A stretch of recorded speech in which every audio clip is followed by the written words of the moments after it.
Здравствуйте, мои дорогие! Это третье видео по поводу зависимостей, которые вызваны какими-то добавками, которые есть в продуктах питания и которые заставляют нас снова потреблять эти продукты.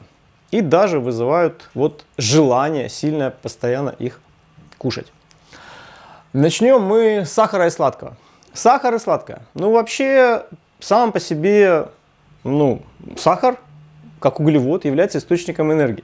Если у человека не хватает энергии, дайте ему энергию. Вот эти ограничения, когда люди начинают все это, сахар нельзя есть, и сладкое нельзя есть, и так далее, и так далее. А какая альтернатива? Вы какую альтернативу вообще организму предлагаете? Если организм говорит «дай», значит ему это нужно, ему нужна энергия.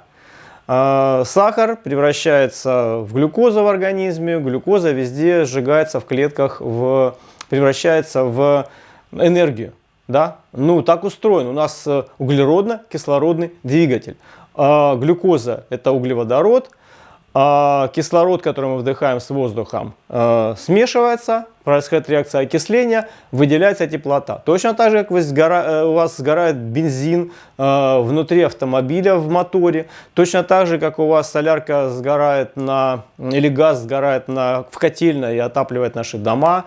Это все то же самое. И точно так же, как дрова сгорают в печке. Это одного порядка вещи. Это окислительные реакции с выделением энергии, с выделением тепла в основном. Сахар. Во-первых, недостаток в энергии может быть вызван просто недостатком витаминов. Просто самых разных витаминов. Да, я напишу здесь просто витамины плюс минералы. Вы не знаете, какие именно витамины и минералы вам нужны для того, чтобы усталости не было, чтобы у вас энергия была. В том числе витамины, напишу, минералы и вообще еда. Потому что бывает, люди себя ограничивают, на диеты сажают, в этом ограничены. И недополучают белков, недополучают питательных веществ, в жирах могут ограничивать. А сфига в жирах ограничивать? Жиры необходимый компонент пищи. Но также важным является, что витамин В1, как я уже говорил в первом своем видео на эту тему, витамин В1 необходим для того, чтобы у нас энергия появлялась и транспортировалась по телу. Без него у нас будет усталость. Но это не единственная причина усталости, витамин В1. Но я его здесь допишу отдельно, да? В1. В1 и витамины вообще. Но важным является это витамин В6 в плане сладкого и сера. В6 это витамин группы В. По нему установлена очень маленькая норма, типа 3 мг в день. Не знаю, кто это писал, зачем это писалось, почему это писалось. Уже полно исследований, говорящих о том, что количество этого витамина должно быть больше. Да? Потому что, у меня есть видео недавно, я выкладывал по гомоцистеину, да. Просто, чтобы у вас не накапливался гомоцистеин, витамина В6, вам нужно 100 мг в день.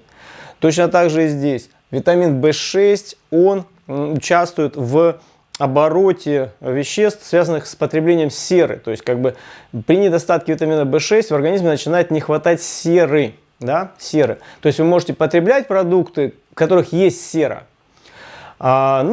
Там, где есть белковая продукция, и этот белок содержит в себе либо цистеин, серосодержащая аминокислота, либо метионин, серосодержащая аминокислота.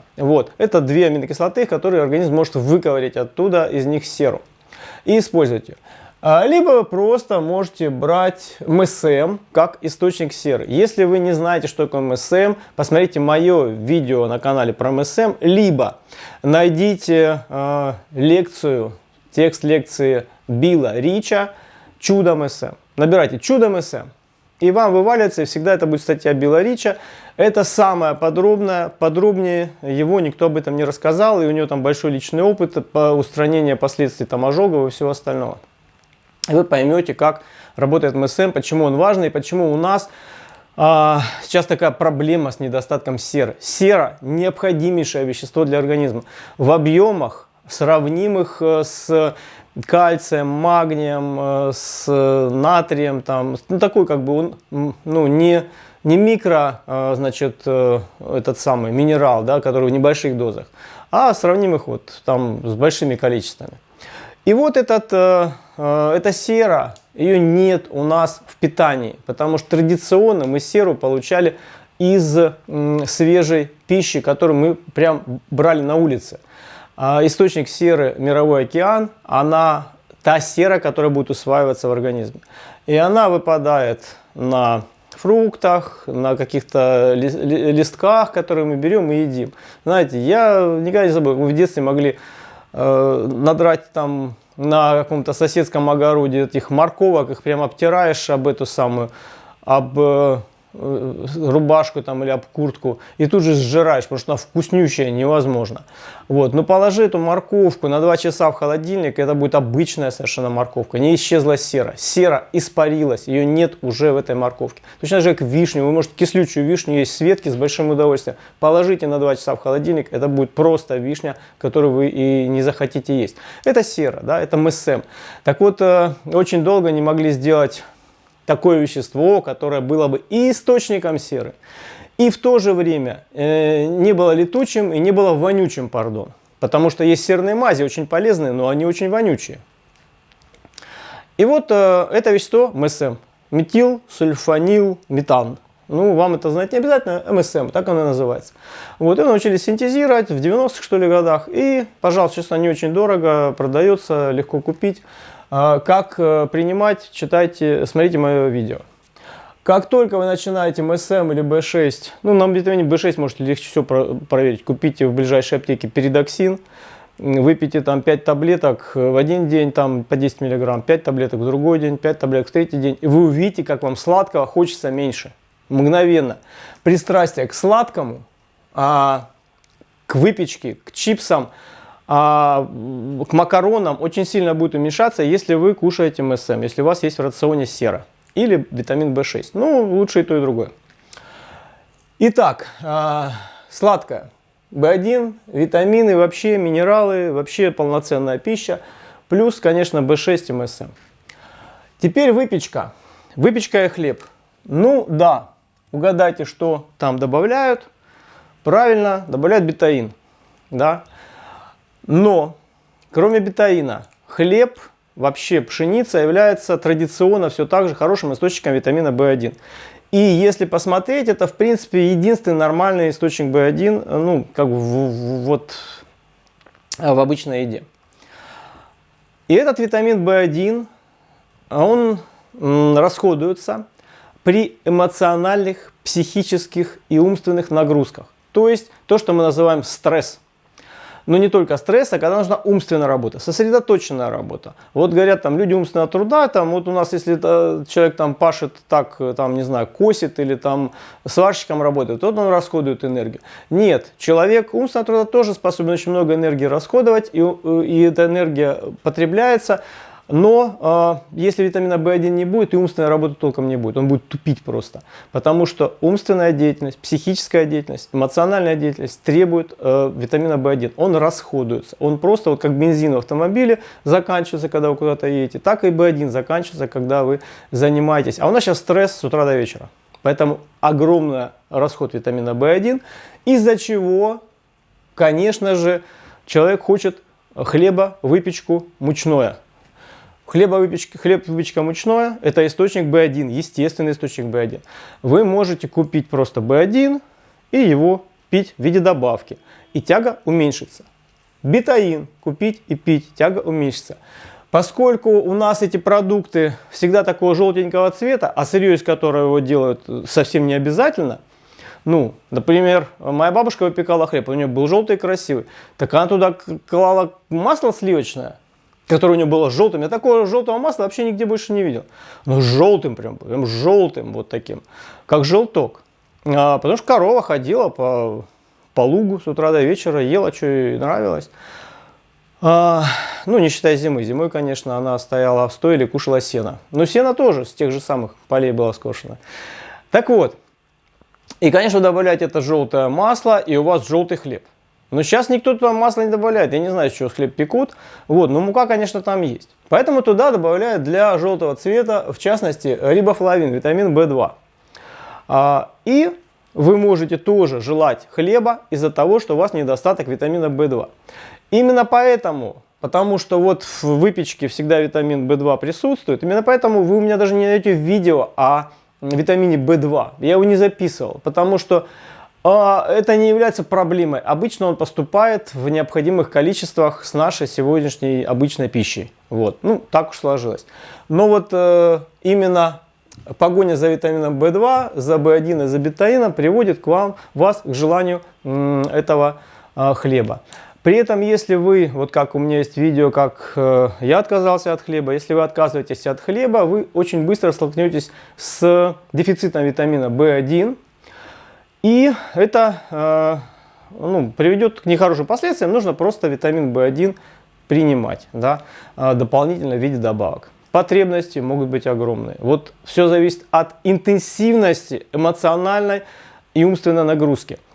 Это может быть и 100 мг в день, и 200, и 300, и 500 мг в день. Вот просто в таких количествах B1 может расходоваться. Как я уже говорил в предыдущем видео, если вы принимаете B1 в больших количествах, нужно кальций и магний. Иначе кальций будет вымываться из организма, и вы потеряете зубы. Едем дальше. Мороженое. Дети мозг вам вынесут из-за мороженого. Просто это какая-то катастрофа. Взрослые не так дрожат за мороженым, как дети. История вот какая. Мороженое, если вы просто возьмете молоко, добавите туда сахар и поставите в холодильник, вы мороженое не получите. Добавите даже туда там сливки или масло, или что, или, не знаю, яичный желток, еще вы не получите мороженое. В производстве мороженого используются эмульгаторы. Так вот эти эмульгаторы, они, может быть, и не сделаны из бетаина. Но эти эмульгаторы всегда используются так, не знаю, может быть, преобразуются в организме в бетаин, но они используются организмом так, что как бы бетаин у организма появляется, да, из вот этих эмульгирующих веществ.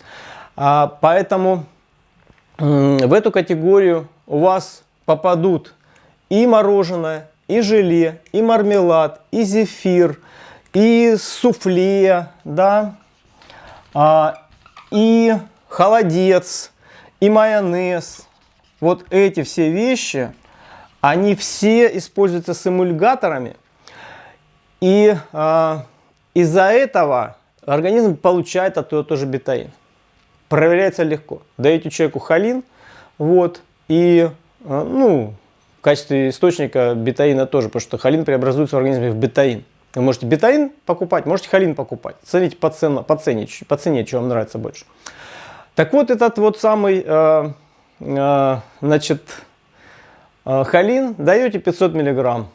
Даже с одного раза человек может перестать хотеть мороженого. Это меня в свое время поразило. Я, когда мы, допустим, ехали с женой на дачу, там обычное дело, мы заходили там в магазинчик, что-нибудь купить, молока, то все. И я покупал мороженое, там оно всегда было, и я такой приеду, его ем, мне нравилось. А потом стал пить холин, да, потому что решал свою проблему подагры, и через нее вышел на то, что нужен холин. Вот. Вообще не хочется мороженого. Проверял на других людях, даешь им холин, вообще мороженого не хочется. А почему дети именно хотят мороженого? У детей повышенная потребность в холине. Это является причиной, вот недостаток холина является причиной болезней почек у детей. Именно потому, что они недополучают холина. Это вся история описана, опять же, Адель Дэвис, опять же, проверена много раз. Она там даже описывает случаи, когда уже ребенка готовы были к аппарату искусственная почка подключить. Уже все перепробовали, нефрит, да. А она говорит, дайте ему холин. Ему дают 1 грамм, на следующий день другой грамм, на следующий день 3 грамм. О чудо, ребенок выздоровел и пошел себе. Поэтому у детей просто потребность в холине повышенная. И это одна из причин, почему говорят, вот детям нельзя соленого, не давайте им соленое. Вы сами пробовали не соленое есть? Да, и дети поэтому не очень любят эти пюре какие-то обессоленные, там еще что-то. Вот нельзя соленое. Нельзя соленое, потому что потребность в холине у детей повышена, и организм при его недостатке не может от этого соленого избавляться, он не может выводить из себя этот натрий, понимаете? Вот. Поэтому могут возникнуть проблемы почечных каких-то болезней у детей. Итак, мороженое и все вот это вот, что вот такое как бы желе, мармелад, зефир, суфле, холодец, маслы вот эти иногда тоже человек там выгрызает. Это признаки недостатка холина или бетаина, без разницы. И майонез то же самое. Если человек майонез просто постоянно, вот ему майонез подавай. Далее. Значит, еще один момент, пожалуй, добавлю сюда уже к майонезу, да, добавлю еще кетчуп, майонез и кетчуп. Кетчуп, соусы, включая соевый соус, там напрямую используется производство бетаина. Вот. И поэтому, если человек хочет вот и майонеза налить, и кетчупа, очень может быть, что у него недостаток бетаина. Также, конечно, в соусах, если желтых соусов нет, да, у нас особо там какие-то красители могут быть, но именно как бы красный краситель, он там не витаминный. Так, поэтому почти все. Еще, знаете, что мы добавим сюда? Сейчас я скажу. Значит, еще мы сюда добавим, давайте, чтобы нам стереть отсюда, сладкость сотрем.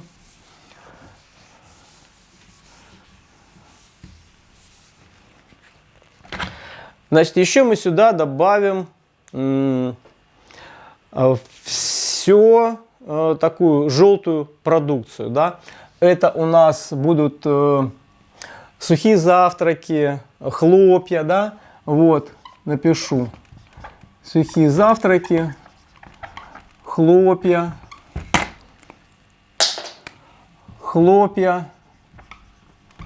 арахисовая паста, вот как она там, арахисовая, арахисовая паста. Арахисовая паста, вот там тоже добавляется. Это везде, там добавляется витамин В2, рибофлавин, да. То есть, как бы, если у вас витаминов группы В недостаточно в рационе, то вы можете это хотеть, и вам будет нравиться.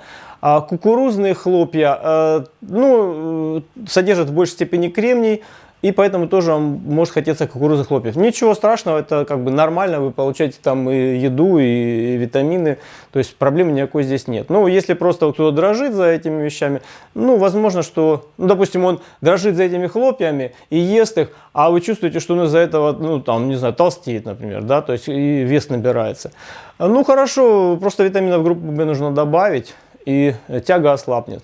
Но поскольку хлопья это тоже источник витамина В1, там я уже говорил, что это как хлеб, да. Хорошо, значит, витамин В1 и В6, и МСМ добавляете.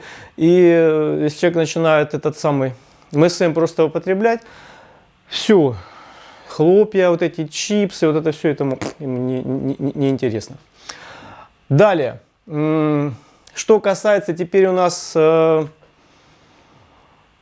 вообще говоря такой проблемы, как все вкусное, да?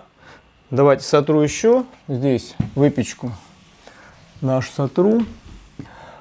Все продукты с сильным вкусом. Почему мы их хотим? С сильным вкусом. Здесь что у нас будет? Смотрите, колбасы, чипсы, специи мы сегодня покупать будем, сыпать там их, допустим, солить там человек может сильнее, больше там всякого там ванилина, корицы, вот каких-то добавок вкусовых, чтобы вкус был сильнее.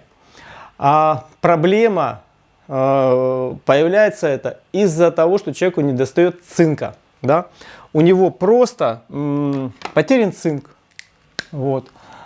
Как только вы начинаете восстанавливать запасы цинка в организме, а его нужно где-то 30-50 миллиграмм, в принципе, даже это все в пределах установленных норм, поэтому здесь по цинку вы не, даже будете покупной цинк брать, и там будет как бы нормальное количество. Цинк теряется с потом и мочой, поэтому когда человек интенсивно работает, когда он потеет, когда он там на природе, выехал на море, когда он, допустим, в бане, в сауне, когда он принимает мочегонные вещества, у него теряется влага, с ней теряется цинк.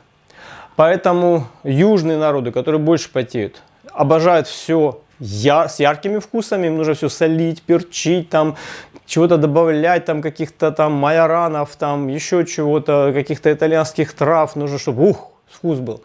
А северным народам, у них пресная кухня обычно, потому что на юге они просто больше потеют и теряют цинк. А цинк должен все время восстанавливаться. А при недостатке цинка у вас будет также слабеть иммунная система. Так что здесь, если вы открываете холодильник, вот так, знаете, и смотрите, что бы мне съесть, смотрите так разгляды, вроде чего-то нужно съесть, а не знаете чего. У вас недостаток цинка. Найдите цинк, выпейте, и вы перестанете открывать холодильник. Вы можете кушать избыточную пищу, потому что у вас недостаток цинка. Вы просто хотите еще получить себе еды.